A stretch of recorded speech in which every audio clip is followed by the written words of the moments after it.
Notre Dame just capped off its first of 4 major recruiting weekends in the month of June, and the Irish are already making major moves on some top prospects who are in town. You are Locked On Irish, your daily podcast on the Notre Dame Fighting Irish. Part of the Locked On Podcast Network, your team every day.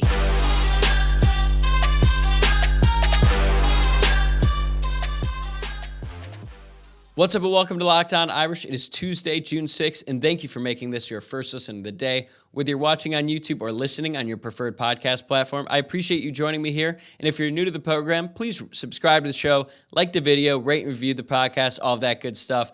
My name is Tyler Wojciak, and I'm the host. I'm a Notre Dame alum and have been podcasting about the football team since 2020. I've also been covering college football as a producer, first for ESPN and now at the Fox Sports headquarters in Los Angeles. Today, we've got a lot of recruiting news to get into after Notre Dame wrapped up their first of 4 big recruiting weekends in the month of June. This is a huge month for literally every team across the country. It's official visit season, and all the top high school prospects from around the country are going to be traveling all over throughout the month of June. And what Notre Dame is able to accomplish over these next few weeks will go a long way in determining just how talented the class will be that signs in December. And as we know, that's a major piece of the puzzle that will dictate how Notre Dame stacks up compared to the best teams in the country in the seasons down the road. But one thing I want to point out right off the top, all right? Like I said, this is happening all over the country. So how are we supposed to interpret these visits? Okay, this is something that I've been thinking about a lot lately because every single team who's worth a damn is going to have great weekends in June, okay? I guarantee that if you looked around at all the other websites and all the other newspapers who cover the best teams in college football, all of their recruiting reporters are going to be cranking out articles that say something like this pretty much every single weekend. Quote, Prospect X had a great visit at School Y. School Y is in good position with Prospect X. And this is not a dig at all at any of the recruiting reporters. They're doing their job, and they're talking to these recruits, and they're busting their ass to get information from these guys, but a lot of it ends up sounding the same, okay? Very rarely do you hear about a recruit who took an official visit to a top program and comes out of it being like, you know, that sucked. Like, I hated it.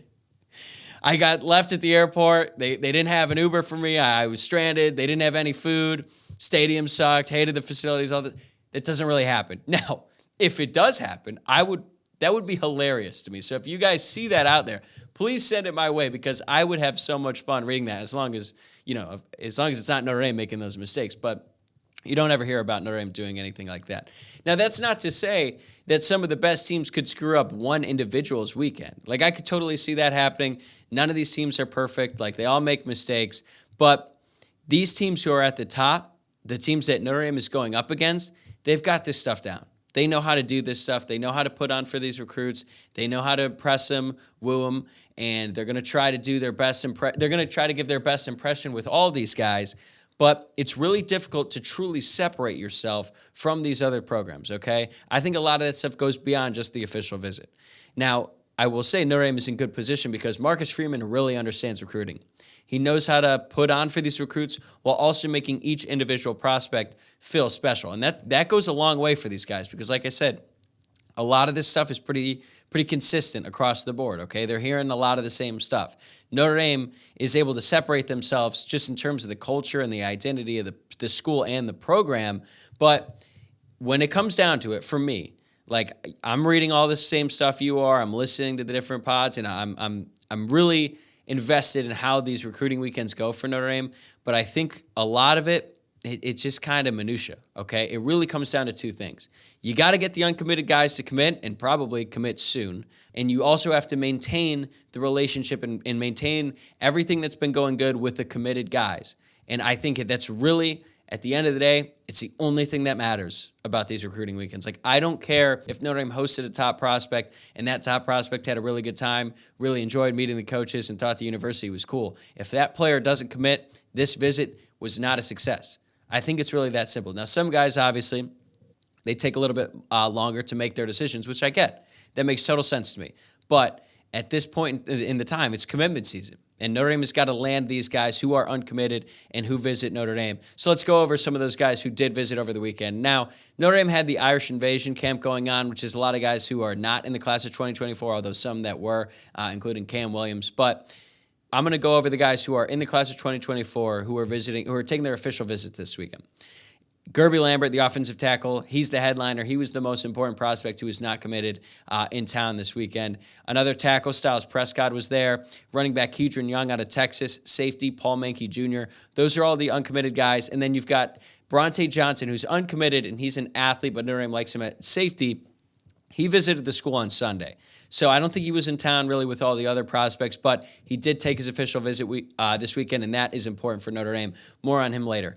Notre Dame also hosted quarterback C.J. Carr for yet another unofficial visit, which is good to see because he has become one of the most important recruiters for Notre Dame, even though he's literally a recruit. He's in the class of 2024, but he was there, and that's great because he's one of the highest-rated prospects in the class. He's the quarterback, and it's great to have him around, especially with guys who are also committed like Peter Jones, another offensive lineman, and Anthony Knapp, another offensive lineman. And to me, this represents a clear strategy by the Notre Dame coaching staff to make this weekend about the offensive line. And you know what? That makes complete sense because, as we know, Notre Dame is an offensive line-driven program. The team is only going to be as successful as the offensive line is. That's been that way really for decades. You looked at some really disappointing Notre Dame teams in the past. I bet the offensive line that year stunk. Okay, and the really good teams, like the 2020 team, they had awesome offensive lines. So it's clear to me that this weekend was about getting the committed offensive line prospects together with the uncommitted guys, give them an opportunity to hang out, get to know each other, and hopefully all commit together and sign in December. It actually, to me, it represents the Joe Moore quote that we hear all the time. It gets repeated, not just by former Notre Dame players who played under Harry Hiestand, a legendary Joe Moore disciple. But the saying goes, 5 guys playing through one set of eyes. That's how they look at offensive line play. 5 different players working together as one unit, one singular identity that helps the team and does their job every single play. And part of that culture in Notre Dame's offensive line room is taking that concept that they use in between the lines and applying it to everything they do off the field.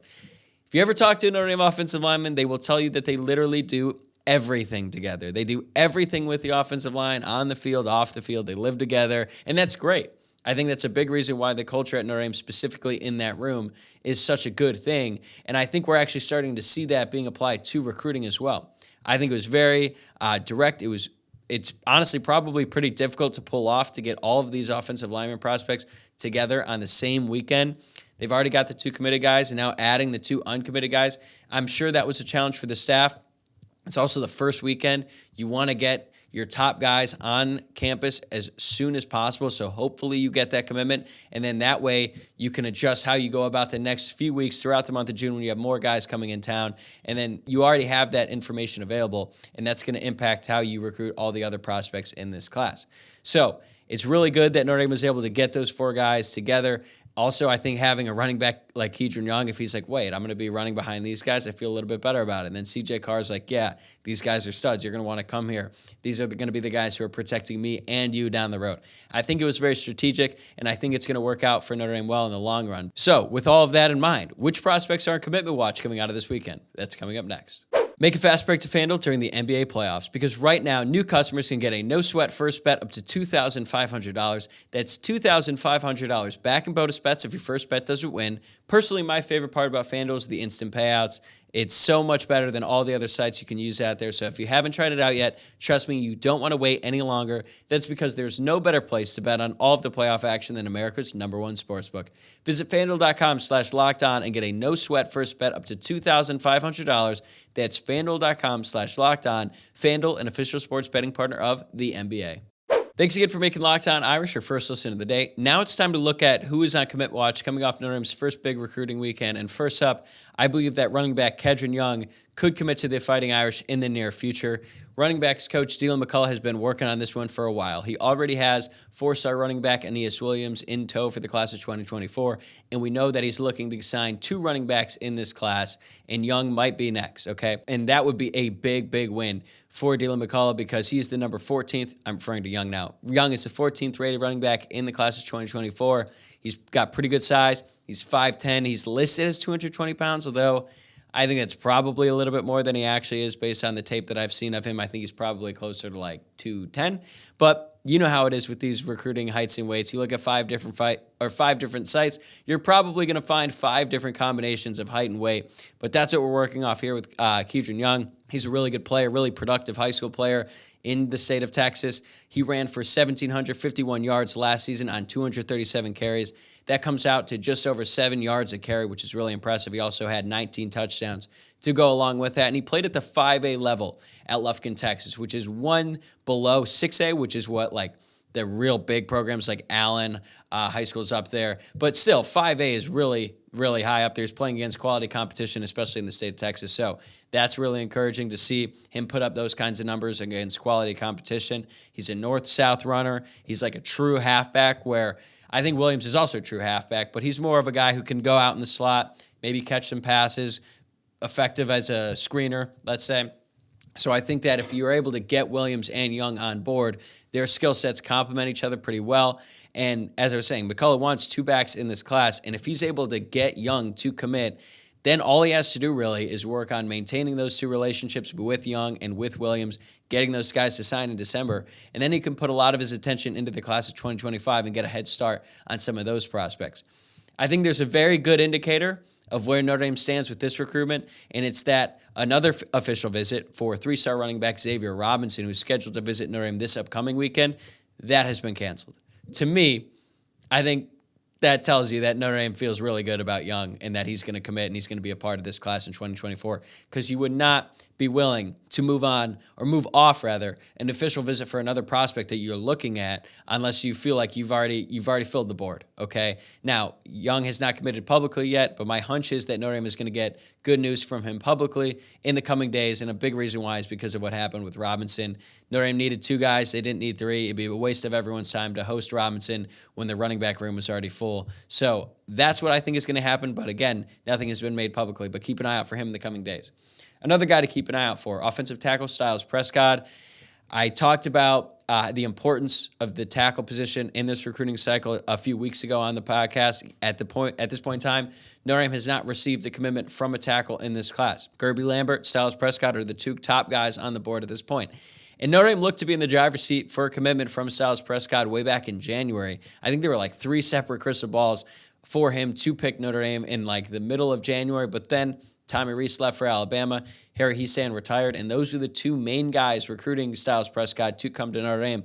So Marcus Freeman and the Notre Dame staff, they had some work to do and sort of rebuild those relationships with Styles in his recruitment. And it seemed like this past weekend, Styles' first official visit to Notre Dame went a really long way in getting him back, or getting Notre Dame back to the top on his recruitment. Credit to offensive line coach Joe Rudolph. He has made Styles a priority since joining the staff, and I think that's pretty telling of the type of player that Styles Prescott is. He's not the highest rated guy, but he's still pretty highly touted. He's the number 283 player nationally and the number 26 tackle in this class. Like I said, he's a true tackle. He's from Fishers, Indiana, and there's some good reports out there about how much he enjoyed his visit to Notre Dame and how well he connected with the committed prospects who were in town as well. So hopefully we'll be getting some good news about him in the next few days.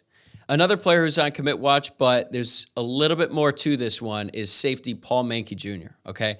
Mankey Jr. is ranked outside of the top 350 nationally. He's the number 35 safety in this class, and his offer sheet does not jump off the page. Some of the other teams who are in contention are Duke, Stanford, and Washington. But Mankey is a 60-minute man. He does literally everything for his high school team. He plays wide receiver, he plays safety, he's the returner, he also plays basketball, and he also plays baseball. So this is a very versatile athlete that can do a lot for you. And I thought it was telling that immediately after the visit, a bunch of different recruiting reporters put in predictions that Notre Dame was going to land a commitment from him pretty soon. But now it sounds like Notre Dame was really pressuring Mankey to make a commitment and make one publicly. But Mankey might want to take more official visits. Now, look, as fans, we the people reading this stuff, we're like, okay, wait, why wouldn't you just commit to Notre Dame now? This kid is making arguably the most important decision of his life. I understand why he would want to take more official visits and see all the schools who are recruiting him, meet the coaching staffs, go to see the campus, meet the other recruits, see everything you need to see before you make that decision. I totally get that from Mankey's perspective. The problem is Notre Dame might not be able to afford to wait, okay, because there's only so many spots on the board for safety. Now, Notre Dame clearly has to make up some ground. You've heard me talk a lot about the safety position on this podcast and how they have failed to recruit that position over the past few years. But Notre Dame is making some moves. And one guy that they're making moves on is another safety, and that's Bronte Johnson. As I mentioned, his official visit started on Sunday, and he's technically listed as an athlete, but Notre Dame likes him to play safety at the college level. All the other schools that are recruiting him, they want him to play wide receiver, and I thought that might be a determining factor in where Johnson decides to go. Like, maybe he just wants to play wide receiver. I get that. Get the ball, score touchdowns. Hey, I played receiver. I loved it. I get it. But he seems open to the idea of playing defensive back at the next level. And it honestly seemed like Notre Dame was out of this recruitment briefly. Now, I think that had more to do with stuff going on off the field. Johnson, I think, had to figure out some academic stuff to make sure that he could qualify to get into Notre Dame. But it seems like that's all been worked out now. So credit to Johnson for handling his business. And now Notre Dame is right at the forefront of this recruitment. So if you look at this big picture, you take a step back and you're like, okay, Notre Dame already has a commit from Kennedy Urlacher. If they're able to get one from Bronte Johnson, what does that mean for Paul Menke, who I was just talking about earlier? And now you start to see why there's a little bit more of a sense of urgency from the Notre Dame side to get an answer from Paul Menke. And I think that is one of my bigger questions about this weekend, about the guys who visited. So at the time of this recording, none of these guys have committed publicly yet. But that being said, I really like where things are trending for Notre Dame with each one of these prospects I just mentioned. So coming up in segment 3, I'll explain why closing on these guys could go a long way in rounding out the class of 2024 and could be the difference in Notre Dame being a top 5 class and maybe a little bit lower, closer to top 10. All right, we've gone over all the prospects who are on commit watch from this past weekend, and there's one name who I didn't mention but is especially important, and that is the offensive tackle Kirby Lambert. Notre Dame would love commitments from everyone, obviously. They wouldn't host him if they didn't want him. But Lambert is the top-rated prospect of all the commitments all the uncommitted prospects, I should say, And I think he's the most important of any of the uncommitted guys because tackle is a very important position in this class. Notre Dame is looking to add 4 offensive linemen. They've got 2. They need 2 more, and both of those need to be tackles. Things are looking really good for Silas Prescott, so that's great. That would be 3 offensive linemen in this class, but they need that 4th, and they need a headliner. They need a top guy, and that's exactly what Kirby Lambert brings. Now, his recruitment is really interesting. One, because he's a top-rated guy, but also because he keeps everything close to the vest, which honestly I love, and I appreciate that. Even though I'm in the content and information business, and the more information that he puts out there is more that I'm able to talk about on this show, but I also just, some of the recruiting stuff, especially with these younger guys, it literally makes me nauseous. Like, for example, one thing that I find so annoying is when some of these recruits put out like a top 16 list. Like, oh, really? You narrowed your list down to 16 teams? How many schools offered you? 18? You crossed 2 off and you need to make a big deal out of it? Now, look, maybe I'm an old man yelling at a cloud, but I'm 27. I feel like I'm not that far removed. I just find some of this stuff ridiculous.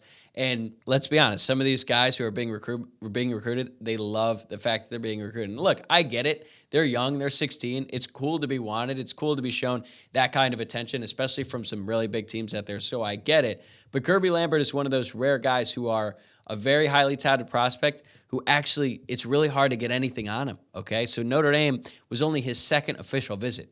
He also visited Boston College, which it makes sense. He's from Massachusetts. Boston College is nearby home. So those are really the only 2 official visits we know about. We don't know of any that are happening in the future either. There's been some reports out there that he might visit Ohio State. He might visit Penn State. Hell, we weren't even sure that he was going to visit Notre Dame at like the midway point of last week. Now, I would assume that the Notre Dame coaching staff had more of an idea, but we in the world of covering the team, we didn't really know. But he visited Notre Dame, and by all accounts, the visit went great. But I'm hesitant to say that he's going to be on commit watch or anything like that in the near future just because we know so little about him and where he stands. He said some really positive things about Joe Rudolph, which is great because Rudolph obviously came into the recruitment pretty late. He likes Marcus Freeman. He seemed to really enjoy the visit. So these are all great things, but I think Notre Dame still has some work to do left before they get a commitment from him and before they sign him on the dotted line in December. But I think this one is very, very important. Notre Dame, obviously, is built on the offensive line, and they don't really have a top offensive line commit yet. And I think that if they get Lambert, it will go a long way in how we look at this entire class as a whole, and specifically this offensive line group. So Notre Dame really needs to get that done, and we'll see what happens here in the next few weeks. Now, looking at the running back position, if Notre Dame is able to get a commitment from Keidron Young, they're set. at running back in the class of 2024. I said that Dylan McCullough wanted to get 2 guys in this class. If he's able to get Young, he already has Williams, they're good. Okay, they don't even have to recruit any more running backs in this cycle. And then if you look at it and you look at what the Notre Dame running back room is this year, right now they have 5 scholarship running backs. They've obviously got Wojciak Esme, Javon Payne, Jadarian Price, Jeremiah Love will join the fold here in the summer, in just a few weeks actually. And now they have Devin Ford, the grad transfer running back out of Penn State. Each one of those guys I just mentioned will have eligibility next season, but odds are at least one of these guys is going to leave. My guess is going to be Wojciak Esme. I think Wojciak Esme is going to have an outstanding season this fall for the Irish, and then I think he's going to go pro, which makes sense. He should. He's a big physical running back. The more carries he gets, the more toll his body's going to take, and that's just wear and tear, and his value, as we know in the NFL, the value of running backs has gone down quite a bit. So you want to get to the NFL when your stock is high, make your money, get your carries when your body is as fresh as possible, because the more carries you're going to get, your value goes down in the NFL. So I think Esme is going to have a fantastic season. Then I think he's going to go pro. That's going to be totally fine because Notre Dame has a really talented running back room, albeit a very inexperienced room at this point, minus Esme. So if Notre Dame is able to add Young and add Williams in this class and say Esme does leave next year, they would have 6 running backs in the room next year. Most of those guys would be underclassmen as well, so it'd be a young room, but a very talented one. And I would feel like Notre Dame's running back room would be in great shape in the future, being led by Dylan McCullough. So I think he's got a really good thing going right now. All he needs to do is get that commitment from Young, and then he's set for this class. Just maintain those relationships and start worrying about 2025, and then he can get a head start on some of those guys, and that'd be great for Notre Dame. So my big question coming out of this weekend is, what is Notre Dame going to do at safety? I went over Paul Mankey. I went over Bronte Johnson. One name who I didn't mention, but I have mentioned before on this podcast, is safety Marquise Gallegos, the safety out of California. It appears that he's off the board, and that's a bummer, okay? I think Gallegos is a really, really talented player. I hear about him a lot because he plays at Chaminade, and they're a really good high school program out here, and I think Gallegos is a really good player. And I don't think this is a situation like Kedron Young and Xavier Robinson, where it seemed like Notre Dame seemed to be the one in charge of making that call with Robinson, okay? They seem to be in very good shape with Young, and we're like, okay, Xavier, there's really no point in you coming to campus this weekend. We feel like we're set at running back. So that's how I interpreted that situation. My understanding here is that Gallegos is likely fixated on one school. I take that to be USC, hometown school nearby. I understand why he would want to go there. But there's very clearly pressure on Mankey to commit. And let's assume they believe Johnson will commit as well. If that's the case, Notre Dame would have 3 safeties in this class, Mankey, Johnson, and Kennedy Urlacher. Notre Dame is also set to host 5 safety targets over these next two weeks, even without Gallegos, who I think was scheduled to visit in the 3rd week of June, or maybe it's the 2nd one. Either way, it doesn't seem like that visit is happening. But Notre Dame still has a bunch of guys who plan on visiting South Bend at this point, including Davis Andrews, Oliver Miles, Malcolm Ziegler, and Jalen McClain. You obviously can't take all of them, but you'd like to get your higher-rated guys to commit earlier so you don't run into an awkward situation where multiple guys are ready to commit, and then you're looking at the board like, oh, my God, we only have so many spots at safety. You're going to have to turn a guy down. You don't really want to get in that position. Of all the guys I just mentioned who are uncommitted and planning to visit in the next few weeks, Jalen McClain is the highest-rated prospect. He's extremely talented. But Notre Dame is competing with schools like USC, Oregon, and Ohio State. And frankly, Notre Dame is behind those schools right now in that recruitment. So I don't know if Notre Dame is going to be willing to wait around with him, but they clearly aren't willing to wait around for Mankey. They want him to make a decision. They want him to make a decision quickly. So it's going to be very interesting to see what he does here in the next few days because I think it's that pressing for him. They've got more guys coming in, guys who are candidly higher rated. I don't know how the Notre Dame staff looks at their board because just because they're rated higher in the recruiting rankings doesn't mean that the Notre Dame coaching staff might have a different interpretation of how good they could be in college. So I don't really know, but I'm very curious to see what Notre Dame does here because I think they're going to get a commitment from Johnson. I don't know what the situation is with Paul Mankey anymore. It seemed like he was definitely going to be a commit, and now we don't really know, so we're going to have to wait and see. But this is a very important position in this class, and it's clear that safety and tackle, 2 positions that I've talked about on this podcast as being absolutely vital to this recruiting class. They're going to have those guys in town first and then hopefully get those sort of over the line and get those positions settled, and then they could start worrying about everything else because Notre Dame's recruiting class overall is in a really good spot. It's the third-ranked class in the country. Now, there's still a lot of work to do, especially with some top-rated guys like Elijah Rushing and Justin Scott. But positions like safety, positions like tackle, getting those figured out, getting those taken care of early would be very important for this class, because then you can really invest all of your time in those top-rated guys. And then if you get those guys on board there, we're looking at this class going from like a, pretty solid class that's like fringe top 10 or somewhere around that range to like a truly elite top 5 level class. And getting these guys committed, hopefully in the near future, would be absolutely massive for Notre Dame and getting that done. I'm not sure what Notre Dame is going to do at safety, but we're going to find out very soon given the urgency surrounding all this stuff. I think we're going to hear some good news about the offensive line as well. So you've heard me rant about this before, and so rest assured, once this all gets settled, we'll have you covered here on Locked On Irish. But that is going to do it for this episode of Locked On Irish. Thanks again for making this your first listen of the day. Tomorrow on the show, and really throughout all of June, there's going to be a lot of recruiting conversation on this show. I'm hoping to have more recruiting reporters, not just on the Notre Dame beat, but some national guys as well, to get some different perspectives. So stay tuned for that. Remember to subscribe to the show on YouTube or your preferred podcast platform if you have not already. You can also follow the show across all of our social media platforms as well. You can find the show on Twitter and Facebook at Locked On Irish, on Instagram at Locked On Irish Pod. Plus, you can follow my personal Twitter account. That's at Tyler, WOJCIAK. I hope you guys enjoyed the show, and I will see you guys tomorrow.